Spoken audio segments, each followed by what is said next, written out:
মরশুমের প্রথম বিয়ে বাড়ি, তার সাথে যদি হয় ছোটবেলার বান্ধবীর বিয়ে, আর তারপরে যদি হয় আমার শারণ্যার এটা প্রথম বিয়ে বাড়ি। বিয়ে বাড়িটা তো স্পেশাল হতেই হবে।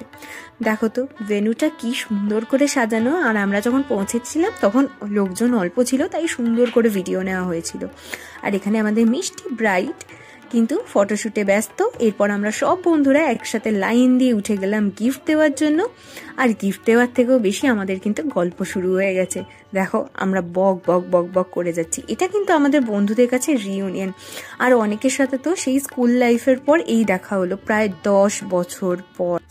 ও ব্রাইডের সাথেই তো আলাপ করানো হয়নি। এই হলো আজকের মিষ্টি ব্রাইড শ্রায়ণী, আমার ছোটবেলার বান্ধবী। আর এই হলো আজকের ওর ফুল লুক।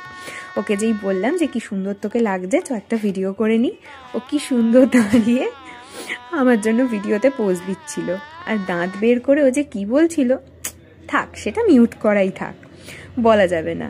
এরপর আমরা কিছু ছবি ভিডিও তুলে চলে গেলাম খেতে।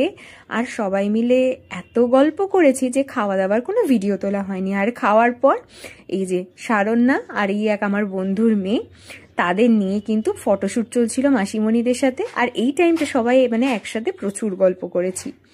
এরপর নিচে এসে দেখলাম যে আমাদের বরমশাই বিয়েতে অলরেডি বসে পড়েছে, তো তারও কিছু ফটো ভিডিও তুলে নিয়ে আমরা লাস্টে আমাদের মিমকে শারণ্যা বাই করে বাড়ি চলে এলো।